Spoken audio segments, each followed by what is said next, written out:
call is now being recorded.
Okay, we can start.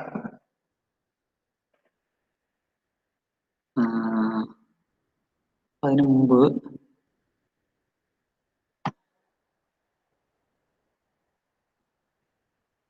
Assignment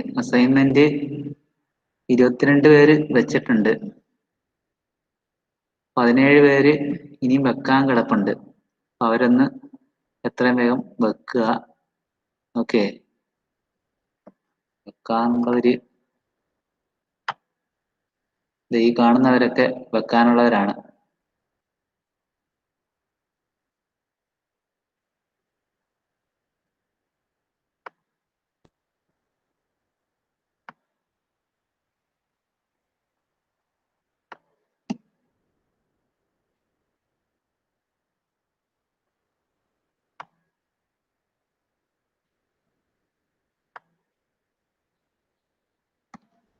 Okay. Next, third module. Third module mainly deals with the steering mechanisms and the steering gearbox, etc. This is the syllabus. So, ഇവിടെ സ്റ്റിയറിംഗുമായിട്ട് ഇപ്പോൾ കഴിഞ്ഞ module second മോഡ്യൂളിൽ നമ്മൾ എന്തായിരുന്നു deal ചെയ്തത്? Transmission systems ആയിരുന്നു അല്ലെ? Transmission systems, അതുപോലെ ക്ലച്ച്, അങ്ങനെയൊക്കെയുള്ള കുറെ കാര്യങ്ങളായിരുന്നു നമ്മൾ ഡീൽ ചെയ്തത്. ഇനിയിപ്പോൾ തേർഡ് മോഡ്യൂൾ നമുക്ക് സ്റ്റാർട്ട് ചെയ്യാം. ജസ്റ്റ് ഇന്നൊരു ബ്രീഫ് ഇൻട്രൊഡക്ഷൻ മാത്രമായിരിക്കും. Steering systems, components of steering system, main components of a steering system. അപ്പോൾ അതൊക്കെ ആയിരിക്കും നമ്മൾ ഇന്ന് ഡീൽ ചെയ്യാൻ ഉദ്ദേശിക്കുന്നത്. ഇപ്പോൾ സ്റ്റിയറിംഗ് മെക്കാനിസംസ് അങ്ങനെയുള്ള കാര്യങ്ങളൊക്കെ നമുക്ക് നെക്സ്റ്റ് ക്ലാസ് നമുക്ക് നോക്കാം. ഇപ്പം ബേസിക് ആയിട്ട് എന്തൊക്കെയാണ് അതിന്റെ കോമ്പണൻസ് എന്നൊക്കെ നോക്കാം. അപ്പൊ അതിന് മുമ്പ് നിങ്ങളിപ്പോൾ അതിന്റെ ഒരു ഫിഗർ ഉണ്ടാവും, ബേസിക് ഫിഗർ ഉണ്ട്. അപ്പൊ അതിനെ ബേസ് ചെയ്തിട്ടായിരിക്കും നമുക്ക് ഓരോ പാർട്സിനെ പറ്റിയൊക്കെ നമ്മൾ ഡിസ്കസ് ചെയ്യുക. അപ്പൊ അതുകൊണ്ട് നിങ്ങൾ എല്ലാവരുടെയും കയ്യിൽ നോട്ട്ബുക്കും പേനയൊക്കെ ഉണ്ടാവുമെന്ന് പ്രതീക്ഷിക്കുന്നു. ഇല്ലെങ്കിൽ വേഗം എടുത്ത് കയ്യിൽ വെക്കുക. ഓക്കെ,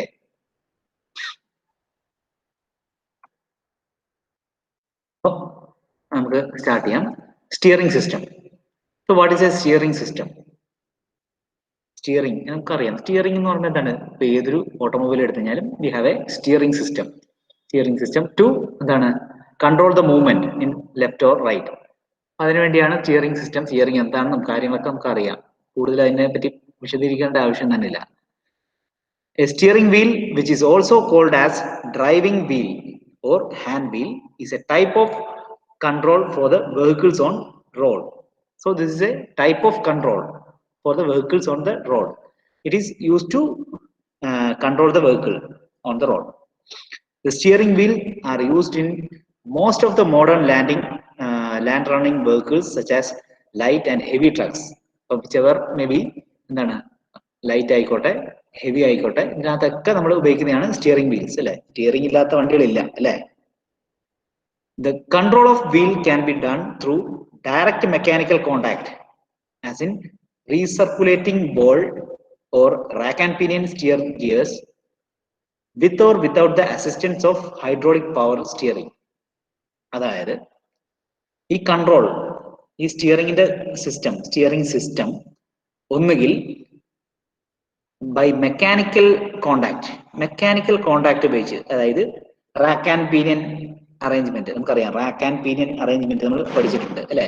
ഈ റാക്ക് ആൻഡ് പീനിയൻ അറേഞ്ച്മെന്റ് അതേപോലെ സ്റ്റിയറിംഗ് ഗിയേഴ്സ് ഒക്കെ ആയിട്ട് കണക്ട് ചെയ്തിട്ടുള്ള ഒരു മെക്കാനിക്കൽ കോണ്ടാക്ട് വഴി എന്താണ് ഒരു സ്റ്റിയറിംഗ് മെക്കാനിസം നമുക്ക് പോസിബിൾ ആണ്. അപ്പൊ അവിടെ തന്നെ നമുക്ക് എന്താണ് using the power 100% power of the driver, it will be possible. Also with the aid of hydraulic power steering, വേണമെങ്കിൽ ഹൈഡ്രോളിക് പവറും നമുക്ക് വേണമെങ്കിൽ അതിന്റെ കൂടെ ഇൻകോർപ്പറേറ്റ് ചെയ്യാം. ഇപ്പൊ രണ്ട് രീതിയിൽ വരാം. അപ്പം എന്താണ് the control of wheel can be done through either എന്താണ് direct mechanical contact as in recirculating ball എന്ന് പറഞ്ഞാൽ വേറെ ഒന്നുമില്ല. അപ്പൊ ഇതിനകത്ത് ഈ റാക്ക് ആൻഡ് പീനിയൻ അറേഞ്ച്മെന്റിനകത്ത് കുറച്ചും കൂടെ ഒരു ബെയറിംഗ് പോലെ അല്ലെങ്കിൽ എന്താണ് സ്മൂത്ത്നെസ് കിട്ടാൻ വേണ്ടി നമ്മൾ കുറച്ച് ബോൾസ് ഉണ്ടാവും. ബോൾസ് റീസർക്കുലേറ്റ്, നമുക്ക് ഫിഗർ വരുമ്പോൾ മനസ്സിലാവും. റീസർക്കുലേറ്റിംഗ് ബോൾസ് നമ്മൾ ഉപയോഗിച്ചിട്ടുണ്ട്. ഇതിന്റെ കൂടെ നമുക്ക് വേണമെങ്കിൽ ഒരു ഹൈഡ്രോളിക് പവർ നമ്മൾ കൊടുക്കുന്നുണ്ട്. ഇപ്പോഴത്തെ വണ്ടികളിലൊക്കെ ഉണ്ട് എന്താണ് ഹൈഡ്രോളിക് പവർ സ്റ്റിയറിംഗ് ആണ് അല്ലെ. ഹൈഡ്രോളിക് അതേപോലെ ഇപ്പോഴത്തെ അല്ല, ഹൈഡ്രോളിക് മാറി ഇപ്പം ഇലക്ട്രോണിക് പവർ സ്റ്റിയറിംഗ് ആണ്. എനിവേ ഫുള്ളി മാനുവൽ അല്ല, പകരം ഇങ്ങനെയുള്ള കുറച്ച് എയ്ഡ് ഉപയോഗിച്ചിട്ടായിരിക്കും അല്ലെ. പവർ സ്റ്റിയറിംഗ് വെച്ചിട്ടാണ്. പവർ സ്റ്റിയറിംഗ് ഇല്ലാത്ത വണ്ടികൾ ഇപ്പം ഇല്ല.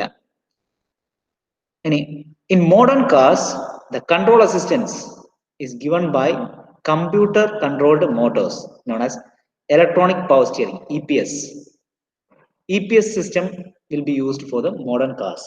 So modern carsന് അങ്ങനെ ഒരു ഇലക്ട്രോണിക് പവർ സ്റ്റിയറിംഗ് ആയിരിക്കും നമ്മൾ ഉപയോഗിക്കുക. അപ്പൊ അതിനകത്ത് അത് ഉപയോഗിച്ച് എന്താണ്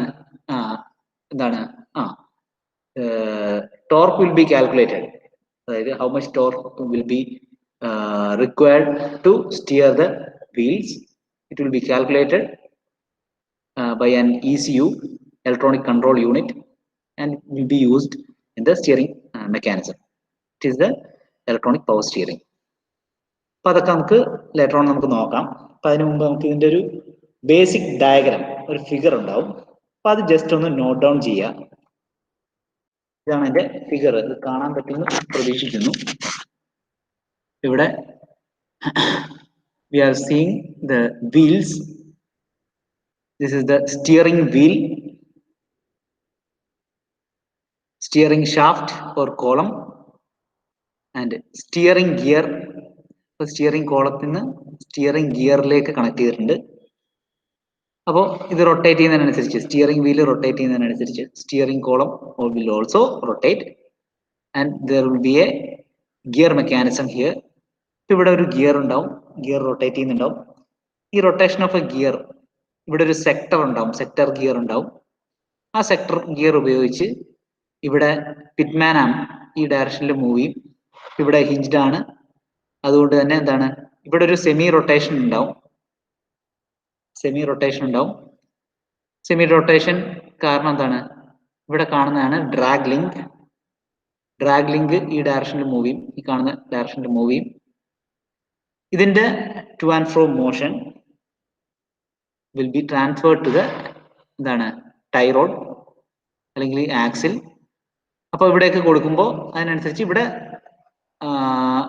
there will be different steering mechanisms available. Ackerman,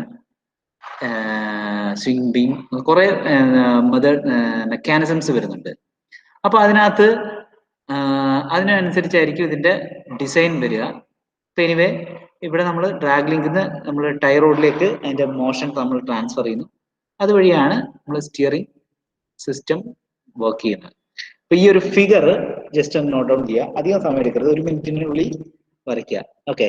അപ്പൊ ഫിഗർ വരച്ചതിന് ശേഷം കമന്റ് ബോക്സിൽ ഒന്ന് ഫിനിഷ്ഡ് എന്നോ വല്ല ഒന്ന് എഴുതിയിടുക.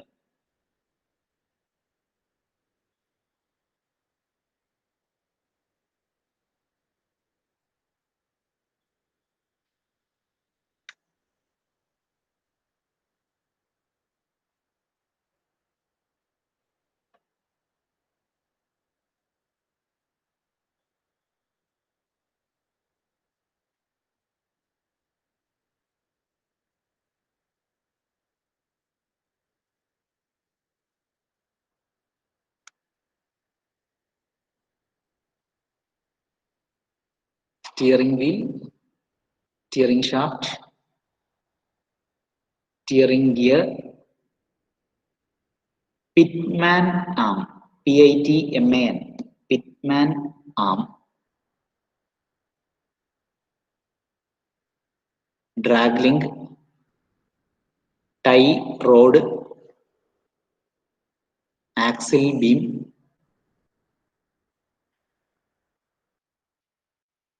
സ്റ്റിയറിംഗ് നക്കിൾ ആംസ് ഈ കാണുന്നത്,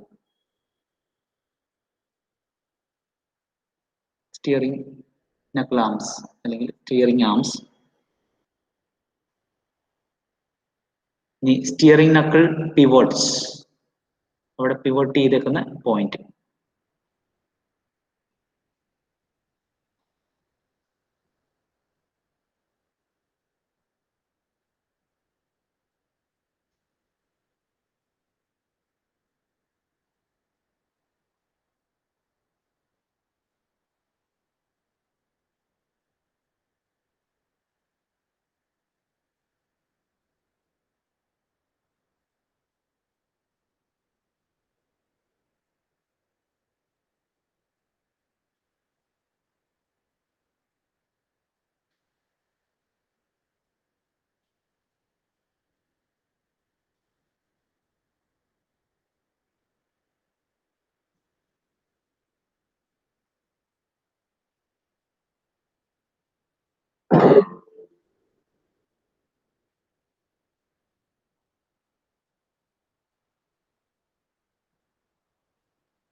ഓക്കെ,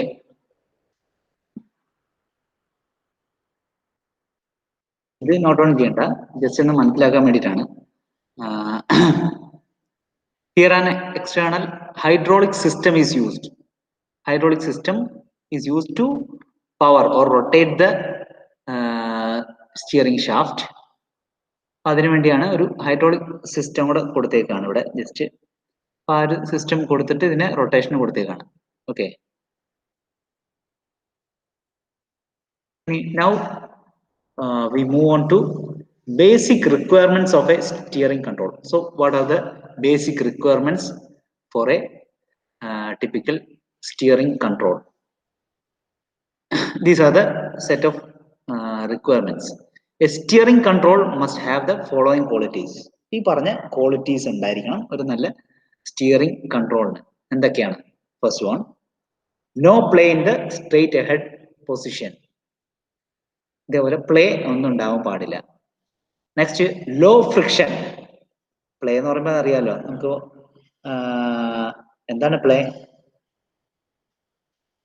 അതായത് യൂസ്ഫുൾ മോഷൻ. പറഞ്ഞോ. അപ്പൊ അങ്ങനത്തെ പ്ലേ പാടില്ല. No play in the straight ahead position.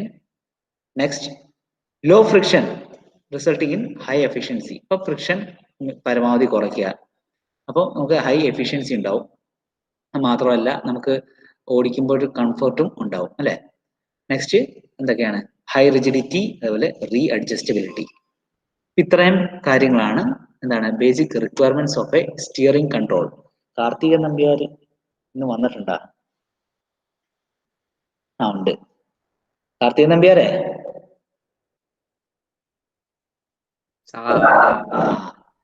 ഇതൊക്കെയാണ് എന്താണ് നമ്മളിപ്പോ എന്താ ഡിസ്കസ് ചെയ്തുകൊണ്ടിരിക്കുന്നത്?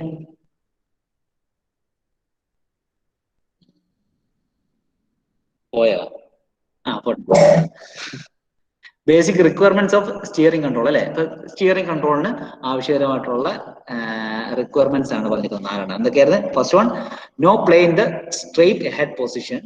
Second, low friction resulting in high efficiency. Third, high rigidity. And fourth, readjustability. Any functions of a perfect steering system. ഒരു പെർഫെക്റ്റ് സ്റ്റിയറിംഗ് സിസ്റ്റം അതിന്റെ എന്തൊക്കെയായിരിക്കും അതിന്റെ functions? ഒരു പെർഫെക്റ്റ് ആയിട്ട് ഒരു സ്റ്റിയറിംഗ് സിസ്റ്റം പെർഫെക്റ്റ് ആണെങ്കിൽ എന്തൊക്കെ ഫങ്ഷൻസ് ആയിരിക്കണം അതിനുണ്ടാകേണ്ടത്. First one, provides proper stability for the vehicle. ഇപ്പൊ വെഹിക്കിളിന് ഒരു സ്റ്റെബിലിറ്റി ഉണ്ടായിരിക്കണം അല്ലെ, തോന്നിയ പോലെ പോരുത്. അപ്പം ഒരു stability, proper stability, it provides A proper stability for the vehicle. Next, provides precise control of the vehicle direction. ഇപ്പൊ നമ്മൾ വിചാരിക്കുന്ന ഡയറക്ഷനിലേക്ക് പോകാൻ പറ്റണം അല്ലെ, പ്രിസൈസ് ആയിട്ട് നമുക്ക് കൺട്രോൾ ചെയ്യാൻ പറ്റണം, പെട്ടെന്ന് കൺട്രോൾ ചെയ്യണം, അല്ലെങ്കിൽ എന്താണ് ആക്സിഡന്റും കാര്യങ്ങളൊക്കെ ഉണ്ടാവും അല്ലെ. So provides precise control of the wheel direction. Next, absorbs most of the road shock going to the steering wheel. അപ്പോൾ ഈ നല്ല ഗട്ടറും കുണ്ടും കുഴിയൊക്കെ ഉള്ള റോഡിൽ കൂടെ പോകുമ്പോൾ എന്തായിരിക്കും, പെട്ടെന്നൊരു ഷോക്കുകൾ ഉണ്ടാവും അല്ലെ. അപ്പൊ അതിനകത്ത് എന്താണ്, നമ്മുടെ ഇങ്ങനെ കൈ ഇങ്ങനെ വെട്ടി വരും. അപ്പൊ അങ്ങനത്തെ ഷോക്ക്, റോഡ് ഷോക്കിനെ ഒക്കെ അബ്സോർബ് ചെയ്യാൻ പറ്റുന്ന ഒരു സ്റ്റിയറിംഗ് സിസ്റ്റം ആയിരിക്കണം ഉണ്ടാവാൻ. ഇല്ലാതെ പെട്ടെന്ന് ഒരു വെട്ടൽ വന്നു കഴിഞ്ഞാൽ നമ്മൾ നല്ല സ്പീഡിൽ വരുമ്പോഴായിരിക്കും പെട്ടെന്ന് വെട്ടുമ്പോൾ എന്തായിരിക്കും പറ്റുക, എങ്ങോട്ടെങ്കിലൊക്കെ പോകും, അത് വണ്ടി തോന്നിയ പോലെയായിരിക്കും പോയി എവിടെയെങ്കിലൊക്കെ പോയി ഇടിക്കും, പുള്ളി പ്രശ്നമായിരിക്കും അല്ലെ. അപ്പം എന്താണ്, ഇങ്ങനെയുള്ള റോഡ് ഷോക്സിനെ ഒക്കെ അബ്സോർബ് ചെയ്യാൻ കഴിയണം.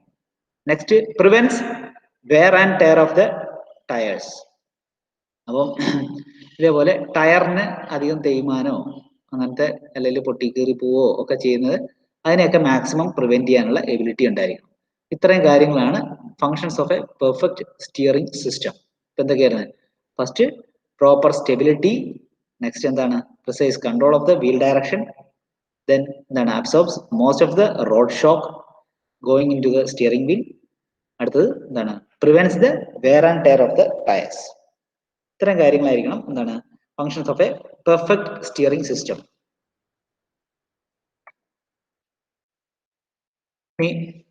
Basic principle of a steering system. ഈ സ്റ്റിയറിംഗ് സിസ്റ്റത്തിന്റെ ബേസിക് പ്രിൻസിപ്പിൾ. അപ്പൊ അത് പറയുന്നതിന് മുമ്പ് ഇപ്പൊ ഇതിനകത്ത് നമുക്ക് കുറെ ടേംസും കാര്യങ്ങളൊക്കെ വരുന്നുണ്ടാവും. പിറ്റ്മാൻ ആം, അതേപോലെ ഡ്രാഗ് ലിങ്ക്, ടൈ റോഡ്, അതേപോലെ എന്താ പറയാ സ്റ്റിയറിംഗ് ആം. അപ്പൊ ഇതിന്റെ ഓരോ മെക്കാനിസം, വേം ഗിയർ മെക്കാനിസം, അപ്പൊ ഇങ്ങനെ കുറെ കാര്യങ്ങളൊക്കെ നമ്മൾ പറയുന്നുണ്ട്. അപ്പൊ ഇത് എന്താണെന്ന് അറിയണമെങ്കിൽ അതിന്റെ ഫങ്ഷൻസ് നോക്കാം. അപ്പൊ അതിനുവേണ്ടി നമുക്കൊരു വീഡിയോ ജസ്റ്റ് നോക്കാം.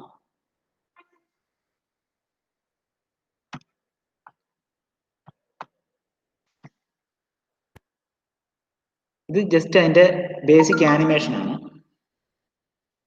ഒരു സ്റ്റിയറിംഗ് വീലിന്റെ സ്റ്റിയറിംഗിൽ എങ്ങനെയാണ് അതിന്റെ ഫങ്ഷനിങ് എന്നുള്ളതിന്റെ ഒരു വീഡിയോ ആണ്. ജസ്റ്റ് നോക്കുക.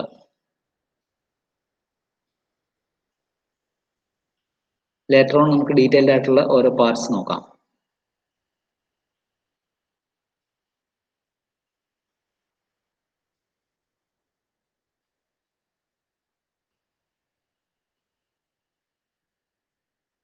എങ്ങനെയാണ് അതിന്റെ മോഷൻ വരുന്നത് എന്നുള്ളത് നോക്കാം.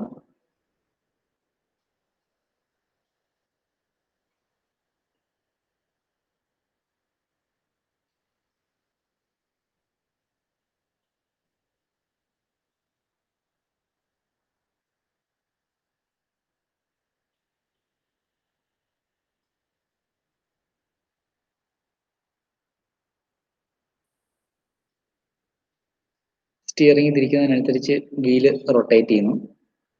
അതിങ്ങനെ നമ്മളൊരു സീരീസ് ഓഫ് ലിങ്ക്സ് ഉപയോഗിച്ചിട്ടാണ് അല്ലെ. ഇവിടെ നമുക്ക് വരുന്നുണ്ട് കുറെ കാര്യങ്ങൾ. പിന്നെ ഓരോ പാർട്സ് എന്തൊക്കെയാന്നൊക്കെ ഉള്ളത് നമുക്ക് ഡീറ്റെയിൽ ആയിട്ട് നോക്കാം.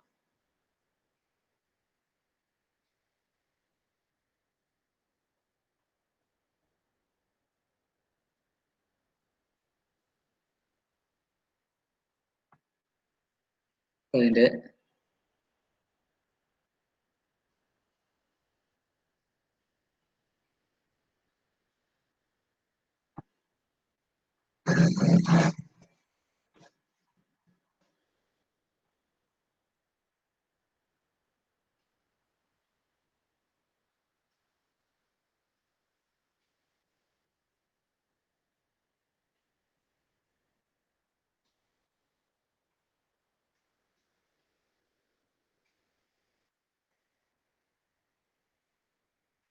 സ്റ്റിയറിംഗ് കോളം പോലെ ഇതാണ് പീനിയൻ ഗിയർ.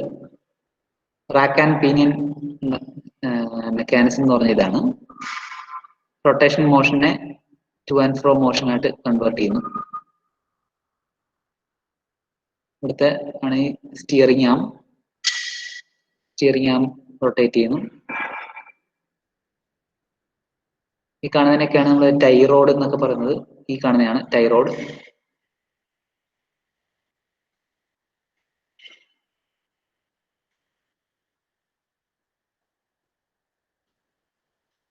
ഒരു ലിങ്ക് മെക്കാനിസം ആണ്, ഒരു പർട്ടിക്കുലർ ടൈപ്പിലാണ്. അപ്പോൾ ഇവിടെ ശ്രദ്ധിക്കേണ്ടത് നമുക്ക് രണ്ട് വീലിനും ഒരേ ടൈപ്പ് റൊട്ടേഷൻ ആയിരിക്കില്ല, സെയിം ആംഗിളിലായിരിക്കില്ല റൊട്ടേറ്റ് ചെയ്യുക. ഒരെണ്ണം കുറച്ചധികം ഗ്രേറ്റർ ആംഗിളിലായിരിക്കും റൊട്ടേറ്റ് ചെയ്യുക. അപ്പൊ അതിന്റെയൊക്കെ കാര്യങ്ങൾ നമ്മൾ പിന്നീട് മെക്കാനിസംസ് പഠിക്കുമ്പോൾ നമുക്ക് പഠിക്കാം. അപ്പൊ ഇതാണ് ജസ്റ്റ് അതിന്റെ ഒരു മോഷൻ. പിന്നെ ഇതിന്റെ ഡീറ്റെയിൽഡ് ആയിട്ടുള്ള വ്യൂ കാണിച്ചു തരാം. ഇതന്നെ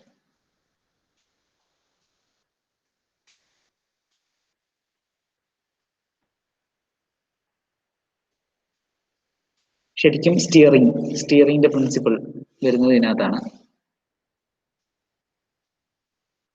ഇവിടെ നമുക്ക് ആ റാക്ക് ആൻഡ് പിനിയൻ അറേഞ്ച്മെന്റ് കാണാം.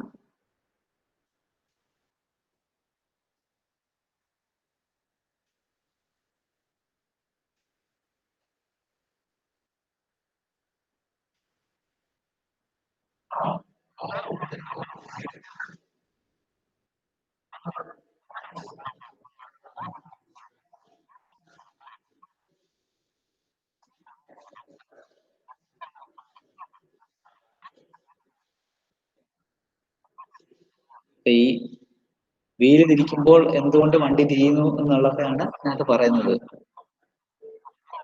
ഇവിടെ പറയുന്നത് ഈ കോണ്ടാക്ട് പോയിന്റ്, ഇതിന്റെ കോണ്ടാക്ട് പോയിന്റിൽ വെലോസിറ്റി 0 ആയിരിക്കും. എന്നാൽ മാത്രമേ ഇങ്ങനെ റൊട്ടേറ്റ് ചെയ്യുള്ളൂ, ഇല്ലെങ്കിൽ സ്ലിപ്പ് ചെയ്ത് പോകും അല്ലെ.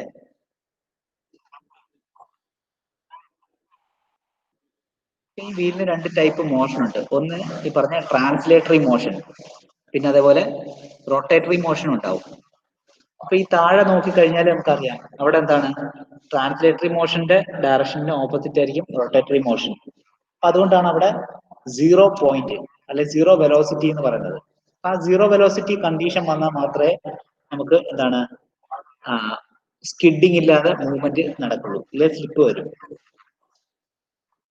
അപ്പൊ നമുക്ക് ഇപ്പം ഇത് വണ്ടി തിരിച്ചിട്ടും നേരെ തന്നെയാണ് പോകുന്നതെങ്കിൽ അതിന്റെ അർത്ഥം എന്താണ്, റൊട്ടേഷൻ വെലോസിറ്റിയുടെ ഡയറക്ഷനിൽ ചുവന്ന കളറും ഈ ട്രാൻസ്ലേറ്ററി മോഷന്റെ ഡയറക്ഷനിൽ നീല കളറും ആയിരിക്കും. അപ്പൊ അത് ഓപ്പോസിറ്റ് ഡയറക്ഷൻ ആയിരിക്കില്ല. അപ്പൊ അതുകൊണ്ട് അത് ക്യാൻസൽ ചെയ്ത് പോയി 0 ആവുന്നുമില്ല. അപ്പൊ 0 ആയില്ലെങ്കിൽ എന്തായിരിക്കും, സ്കിഡ് ആവും. അപ്പൊ അങ്ങനെ വരാതിരിക്കാൻ വേണ്ടി രണ്ട് ഓപ്പോസിറ്റ് ഡയറക്ഷൻ ആവണമെങ്കിൽ ട്രാൻസ്ലേറ്ററി ഡയറക്ഷനും ഈ പറഞ്ഞ ഡയറക്ഷനിൽ വരണം. അങ്ങനെ വരുമ്പോ എന്താണ്, റൊട്ടേറ്റ് ചെയ്യും. ഇപ്പൊ ഇവിടെ കണ്ട, ഇനി പറഞ്ഞേക്കുന്നത് എന്താണെന്ന് വെച്ച് കഴിഞ്ഞാല് ഇവിടെ നമ്മൾ ഇൻസ്റ്റന്റേനിയസ് സെന്റർ എന്നൊക്കെ പറഞ്ഞ് നമ്മൾ മെക്കാനിക്സിൽ നമ്മൾ പഠിച്ചായിരുന്നു അല്ലെ. അതേ കൺസെപ്റ്റ് ആണ് ഇതിനകത്ത് വരുന്നത്. ഇതിന്റെ ഈ ഒരു ഡയറക്ഷൻ നമ്മൾ പറഞ്ഞു എന്താണ്, ട്രാൻസ്ലേറ്ററി ഡയറക്ഷൻ. ഇനി റൊട്ടേഷന്റെ ഡയറക്ഷൻ ഇതിന്റെ ബാക്കിലേക്കായിരിക്കും. അപ്പൊ ഇതിന്റെ പെർപെൻഡിക്കുലർ ആണ് ഇങ്ങോട്ട് വരച്ചേക്കുന്നത്. അതേപോലെ ഓരോ വീലിന്റെയും പെർപെൻഡിക്കുലേഴ്സ് നമ്മൾ കണക്ട് ചെയ്തേക്കാണ്. അപ്പോ അതിൽ നിന്ന് നമുക്ക് കിട്ടും ഓരോന്നിന്റെ ഡയറക്ഷൻ, ഇതിന്റെ ഡയറക്ഷൻ ഇങ്ങോട്ടാണ്, ഇതിന്റെ ഡയറക്ഷൻ ഇങ്ങോട്ടാണ്, ഇതിന്റെ ഡയറക്ഷൻ ഇങ്ങനെ. അപ്പൊ അങ്ങനെ വരുമ്പോ എന്തായിരിക്കും, നമുക്ക് ഇമാജിനറി ഒരു പോയിന്റ് ഉണ്ടാവും ഇവിടെ. അതിനെയാണ് നമ്മൾ ഇൻസ്റ്റന്റേനിയസ് സെന്റർ എന്ന് പറയാ. ഈ ഇൻസ്റ്റന്റേനിയസ് സെന്ററിന് എബൌട്ട് ആയിട്ട് ഈ ബോഡി ഫുള്ളോടെ റൊട്ടേറ്റ് ചെയ്യുന്ന പോലെ തോന്നും. ആ റൊട്ടേഷൻ അതായിരിക്കും നമ്മുടെ ഈ വർക്കിന്റെ റൊട്ടേഷൻ എന്ന് പറയുന്നത്. ആ ഡയറക്ഷനിലായിരിക്കും ഇത് റൊട്ടേറ്റ് ചെയ്യുക. അങ്ങനെ റൊട്ടേറ്റ് ചെയ്യുന്നു. അപ്പൊ അങ്ങനെ ഇതേപോലെ ഒരു ഇൻസ്റ്റന്റേനിയസ് സെന്റർ കറക്റ്റ് ആയിട്ട് കിട്ടണം.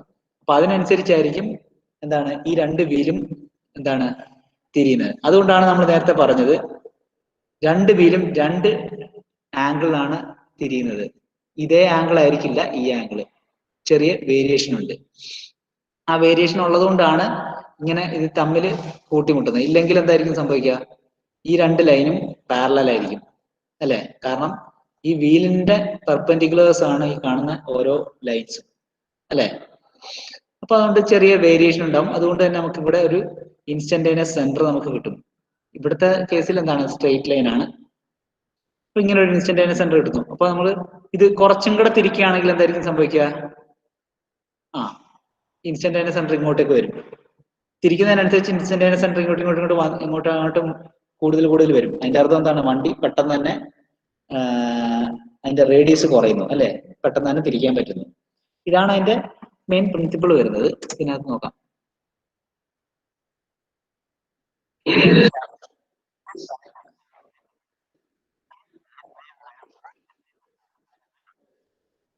ട്രാൻസാക്ഷണൽ വെലോസിറ്റിയും റൊട്ടേഷണൽ വെലോസിറ്റിയും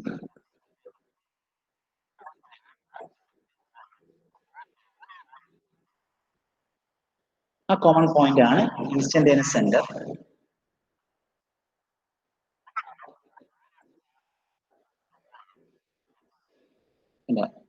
ഈ കാണുന്ന ആംഗിൾ ഹൈ ആംഗിൾ ആയിരിക്കും. ഇത് കമ്പാരിറ്റീവ്ലി എന്നാൽ മാത്രമേ നമുക്ക് ഇതേപോലെ സെയിം ആണെങ്കിലുള്ള കേസാണ് അവിടെ കാണിച്ചേക്കുന്നത്. കണ്ടോ? സെയിം ആയിരുന്നെങ്കിൽ എന്ത് ചെയ്യും? എവിടെ സെയിം ആയിരുന്നെങ്കിൽ ഉണ്ടോ? ഇതേപോലെ സെയിം ആംഗിൾ ആയിരുന്നെങ്കിൽ എന്താണ്? ഇൻസ്റ്റന്റേനിയസ് സെന്ററിൽ വരില്ല. എന്താണ്? ഇങ്ങനെ പാരലൽ ആയിട്ട് വരും. അപ്പൊ ഒരു കോമൺ പോയിന്റ് ഉണ്ടാവില്ല. അപ്പൊ അതുകൊണ്ടാണ് ഇവിടെ ഒരു ചെറിയ ആംഗിൾ അല്ലെങ്കിൽ ഗ്രേറ്റർ ആംഗിൾ ആയിരിക്കും വരിക. അപ്പൊ അങ്ങനെ വരുമ്പോൾ എന്താണ്? നമുക്ക് ഒരു കോമൺ പോയിന്റിലേക്ക് സൈഡ്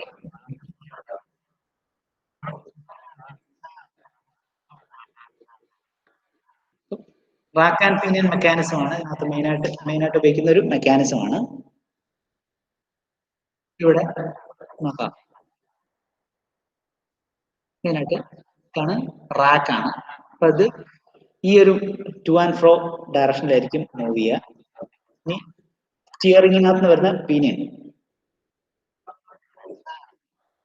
ആണ് സ്റ്റിയറിംഗ് ആംസ്.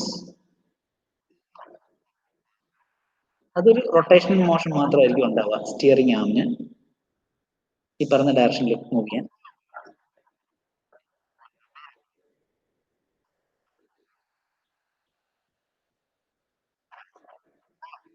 ഇതാണ് ടൈ റോഡ്. ഈ ടൈ റോഡ് കണക്ട് ചെയ്തിട്ടുണ്ടാവും.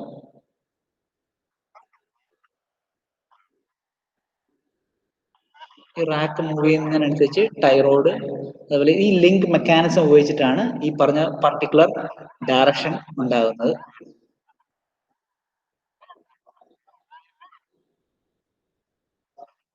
ഇതാണ് ഇൻസ്റ്റന്റേനിയസ് സെന്റർ. നമുക്കറിയാം റൊട്ടേറ്റ് ചെയ്യുന്നതിനനുസരിച്ച് ഇൻസ്റ്റന്റേനിയസ് സെന്റർ മൂവ് ചെയ്യുന്നു.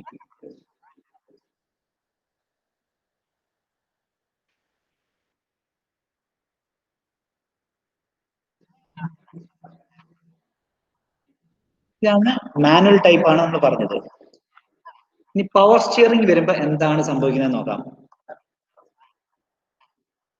അപ്പം പവർ സ്റ്റിയറിംഗ് വരുമ്പോ എന്താണ്? ഇതിനകത്ത് ഈ റൊട്ടേഷൻ നമ്മൾ എന്താണ്? ഒരു പവർ എക്സ്ട്രാ കൊടുക്കുകയാണ്. അപ്പൊ നമ്മള് ഒരു ഇലക്ട്രിക് മോട്ടോർ ഉപയോഗിച്ചിട്ട് നമ്മൾ ഒരു പവർ എക്സ്ട്രാ കൊടുക്കുന്നു. അപ്പൊ അങ്ങനെ കൊടുക്കുമ്പം നമുക്ക് വേണ്ട ആംഗിൾ അതേപോലെ ടോർക്ക് അതൊക്കെ നമ്മൾ കാൽക്കുലേറ്റ് ചെയ്യണം.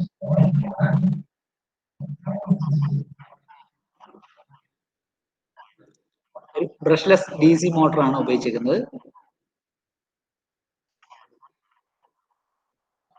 അതേപോലെ മോട്ടർ ക്ലോക്ക് വൈസും കൗണ്ടർ ക്ലോക്ക് വൈസും റൊട്ടേറ്റ് ചെയ്യാൻ പറ്റും. അതിനനുസരിച്ച് ഇവിടെ കാണുന്നതാണ് വേം ഗിയർ. ഇതിനു വേണ്ടിയാണ് ഒരു ECU ഇലക്ട്രോണിക് കൺട്രോൾ യൂണിറ്റ് നമ്മൾ ഉപയോഗിക്കുന്നുണ്ട്. അപ്പം കണ്ടോ? അപ്പൊ ഇതിനകത്ത് torque applied by the driver, അതുപോലെ steering angle, steering wheel speed, അതുപോലെ വെഹിക്കിൾ സ്പീഡ്, ഇതെല്ലാം ഉപയോഗിച്ചിട്ടാണ് ഇതിനകത്ത് നമുക്ക് ടോർക്ക് ഡിറ്റർമിൻ ചെയ്യുന്നത്. ഇവിടെ ഒരു ടോർഷൻ ബാർ അറേഞ്ച്മെന്റ് ഉണ്ട്.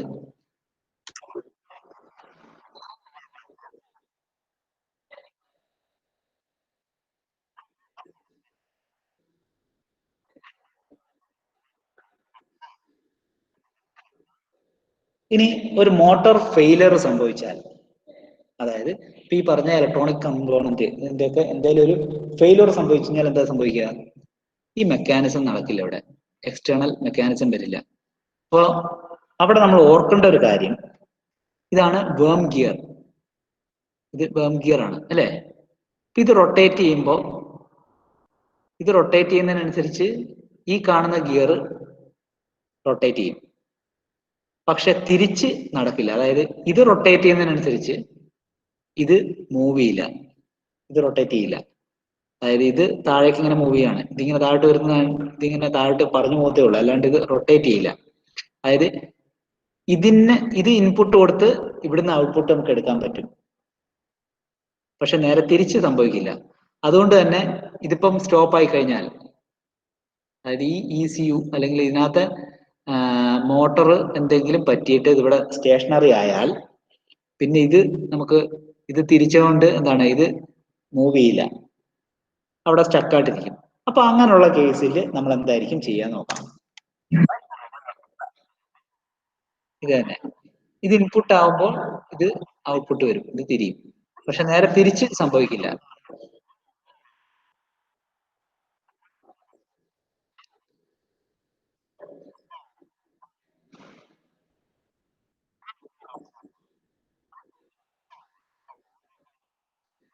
അപ്പൊ അതുകൊണ്ട് നമ്മൾ ചെയ്യുന്ന വെച്ചാല് ഡയറക്ട്ലി നമ്മൾ കൺവേർട്ട് ചെയ്യില്ല, പകരം നമ്മൾ എന്താണ്, ഒരു പ്ലാനറ്ററി ഗിയർ, ഇപ്പൊ നമ്മൾ എപ്പിസൈക്ലിക് ഗിയർ നമ്മുടെ ക്ലച്ചിന്റെ കേസിലൊക്കെ നമ്മൾ പഠിച്ച, ക്ലച്ച് അല്ല, നമ്മുടെ ട്രാൻസ്മിഷന്റെ കേസിൽ നമ്മൾ എപ്പിസൈക്ലിക് ഗിയർ സിസ്റ്റം നമ്മൾ പഠിച്ചായിരുന്നു അല്ലെ, ഗിയർ ബോക്സ് നമ്മൾ പഠിച്ചില്ലേ. അപ്പൊ അതേപോലെ ഒരു സെറ്റപ്പ് നമ്മൾ ഇവിടെ കൊണ്ടുവരികയാണ്. അപ്പൊ ഇവിടെ അതിനകത്ത് റിംഗ് ഗിയർ ആയിട്ട് നമ്മൾ ഇതിനെ കൺസിഡർ ചെയ്യും, അല്ലെങ്കിൽ ഇത് ഒരു റിംഗ് ഗിയറുമായിട്ട് നമ്മൾ കണക്ട് ചെയ്യും. ഇതിന്റെ മിഡിൽ പോർഷൻ നമ്മളൊരു സൺ ഗിയർ വെക്കും, അതിന്റെ ചുറ്റും ഒരു പ്ലാനറ്ററി ഗിയേഴ്സ് നമ്മൾ വെക്കും. ഇനി ഈ പ്ലാനറ്ററി ഗിയേഴ്സിനെ കണക്ട് ചെയ്തുകൊണ്ടുള്ള കാരേജ്, ആ കാരേജ് ആയിരിക്കും നമുക്ക് ബാക്കി കമ്പോണൻസിലേക്ക് നമ്മൾ കണക്ട് ചെയ്യുക.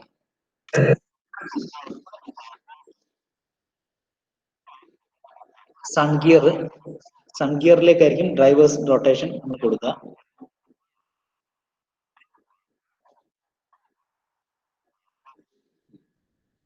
റിംഗ് ഗിയറും അതേപോലെ പ്ലാനറ്ററി ഗിയറും എല്ലാം ഉണ്ട്. ഇത് സാധാരണഗതിയിൽ മോട്ടോർ ഫെയിൽ ആയില്ലെങ്കിൽ ഈ രീതിയിലായിരിക്കും ട്രാൻസ്ഫർ ചെയ്യുക. എന്താണ്, ഇതിന്റെ റൊട്ടേഷൻ ഇതിലേക്ക് കൊടുക്കുന്നു, ഇത് തിരിയുന്നതിനനുസരിച്ച് ഇതിനകത്ത് പോകുന്നു. ഇനി മാനുവൽ റൊട്ടേഷൻ ആണെങ്കിൽ എന്തായിരിക്കും, അതായത് ഇത് സ്റ്റക്കായിട്ടിരിക്കുന്ന അവസ്ഥയിൽ എന്തായിരിക്കും, ഇത് സ്റ്റേഷനറി ആയിരിക്കും, അല്ലെങ്കിൽ റിംഗ് സ്റ്റേഷനറി ആയിരിക്കും. എന്നാൽ കൂടി നമുക്ക് എന്താണ്, മാനുവൽ റൊട്ടേഷൻ പോസിബിൾ ആണ്. അത് നേരെ സൺ ഗിയറിലേക്ക് ആയിരിക്കും പോവുക, അതിൽ നിന്ന് നമുക്ക് കാരേജിലേക്കും പോകാൻ കഴിയും. അതാണ് ഇവിടെ കാണിക്കുന്നത്.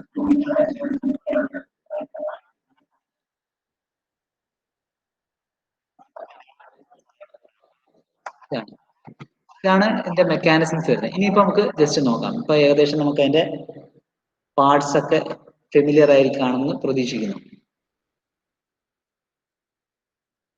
So this is the basic principle of steering system. The steering system generally contains a worm gear mechanism. So worm gear mechanism നമ്മൾ കണ്ടു അല്ലേ. Driving worm is bolted over the steel tube end and the cross shaft is rotated by the driven gear at right angles to the steering tube. During the rotation of steering wheel, the motion is transmitted through steering gear. The steering gear is then connected with the drop arm. Drop arm നമ്മൾ ആ ഫിഗറിൽ കണ്ടു, എന്താണ് drop ആം? ഇതിനകത്ത് figure അതിന്റെ അപ്പുറത്തുണ്ട്, ഈ കാണുന്നതാണ് drop ആം. ഇത് ഇവിടെ സ്റ്റിയറിംഗ് ഷാഫ്റ്റ് ആണ്, ഇവിടെ സ്റ്റിയറിംഗ് ഗിയർ ബോക്സ് ഗിയർ ആണ്, സ്റ്റിയറിംഗ് ഗിയറിൽ നിന്നാണ് ഡ്രോപ്പ് ആമിലേക്ക് കൊടുത്തിട്ടുണ്ടാവും. ഡ്രോപ്പ് ആമിന്റെ മൂവ്മെന്റ് ആണ് ഡ്രാഗ് ലിങ്കിലേക്ക് കൊടുക്കുക. Steering gear is then connected with the drop arm. The semi-rotatory action of the drop arm gives push and pull action to the drag link. അതാണ് ഈ ഫിഗറിൽ കാണുന്നത്. ഇത് റൊട്ടേറ്റ് ചെയ്യുന്നതിനനുസരിച്ച് എന്താണ്, ഇവിടെ ഡ്രോപ്പ് ആം എന്താണ്, ഈ ഒരു സെമി സർക്കുലർ മൂവ്മെന്റ് ഉണ്ടാവും. ആ ഒരു മൂവ്മെന്റ് എന്താണ്, ഡ്രാഗ് ലിങ്കിനെ ഇങ്ങോട്ടും മൂവ് ചെയ്യിപ്പിക്കും.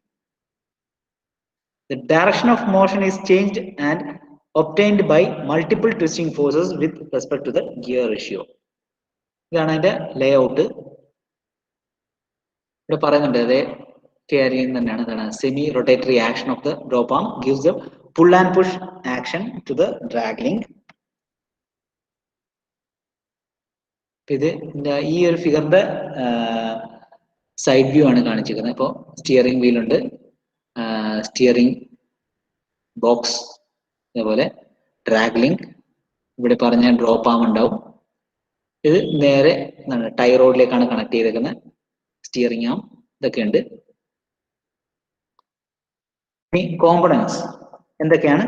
Main components of the steering system. ഇതിനകത്ത് വരുന്ന കോമ്പണൻസ് ആണ് pitman arm, ball joint, drag link, steering arm, left spin or king spin, tie rod, അതുപോലെ സ്റ്റിയറിംഗ് ഗിയേഴ്സ്. ഇത്തരം കാര്യങ്ങളാണ് ഇതിനകത്ത് വരുന്നത്. ഓക്കെ, നമുക്കൊരു കാര്യം ചെയ്യാതെ നെക്സ്റ്റ് ക്ലാസ്സിൽ ഡിസ്കസ് ചെയ്യാം. ഇതിനകത്ത് ഏകദേശം നമ്മൾ ആ വീഡിയോയിൽ കണ്ടിട്ടുള്ള കാര്യങ്ങൾ തന്നെയാണ് ഇതെല്ലാം. പിന്നെ ഇതിന്റെ എന്തൊക്കെയാണ് അതിന്റെ മെക്കാനിസംസ്, അതേപോലെ കോമ്പണൻസ്, ഇങ്ങനെയുള്ള കുറച്ച് കാര്യങ്ങൾ ലേറ്റർ ഓൺ നമ്മൾ ഡിസ്കസ് ചെയ്യാം. ഓക്കെ, അപ്പൊ അതിന് മുമ്പ് നിങ്ങളുടെ അറ്റൻഡൻസ് ഒന്ന് എടുത്തേക്കട്ടെ.